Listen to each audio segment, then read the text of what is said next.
Congress operation ఆకర్షక విరుగుడుగా బీఆర్ఎస్ ఘర్ వాపస్సుకి తరలిపిందా? అసెంబ్లీ ఎన్నికల ముందు తర్వాత పార్టీ వీడిన వారిని చేర్చుకునేందుకు అగ్రనాయకత్వం గ్రీన్ సిగ్నల్ ఇచ్చిందా?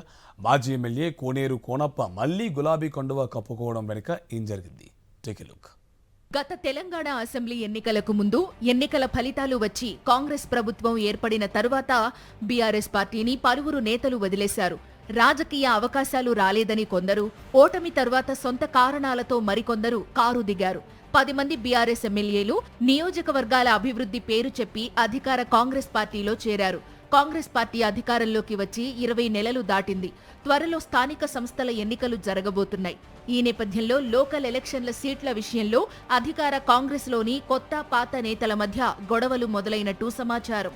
కాంగ్రెస్లో ఎప్పటి నుంచో ఉన్న నేతలతో పొసగలేని వారు తిరిగి కారు ఎక్కడానికి సిద్ధమయ్యారని సమాచారం. అటువంటి వారిలో ఒకరైన మాజీ ఎమ్మెల్యే కోనేరు కోనప్ప మళ్లీ గులాబీ కండువా కప్పుకున్నారు. BRS working president KTR, senior నేత హరీష్ రావు సమక్షంలో రీఎంట్రీ ఇచ్చారు. గతంలో సిర్పూర్ కాగజ్ నగర్ నుంచి ఎమ్మెల్యేగా గెలిచారు కోనేరు కోనప్ప. అదే నియోజకవర్గం నుంచి మాజీ పోలీస్ అధికారి ఆర్ఎస్ ప్రవీణ్ కుమార్ పోటీ చేశారు. మారిన రాజకీయ పరిణామాల్లో ఆర్ఎస్ ప్రవీణ్ కుమార్ బీఆర్ఎస్ లో చేరారు.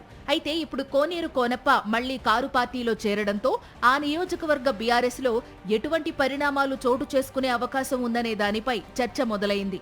కోనేరు కోనప్ప రీఎంట్రీ విషయంలో ఆర్ఎస్ ప్రవీణ్ కుమార్ ను సంప్రదించిన తరువాతే కోనేరు కోనప్పకు బీఆర్ఎస్ పెద్దలు గ్రీన్ సిగ్నల్ ఇచ్చినట్లు తెలుస్తోంది. స్థానిక సంస్థల ఎన్నికలతో పాటు అసెంబ్లీ ఎన్నికలను దృష్టిలో పెట్టుకుని చేరికల విషయంలో ఆచీతూచీ అడుగులు వేయాలని బీఆర్ఎస్ అనుకుంటోందట. ఇతర పార్టీల్లోకి వెళ్లిపోయిన నేతలు తిరిగి వస్తామంటే సానుకూలంగా స్పందించాలని గులాబీ పార్టీ నాయకత్వం భావిస్తోందట.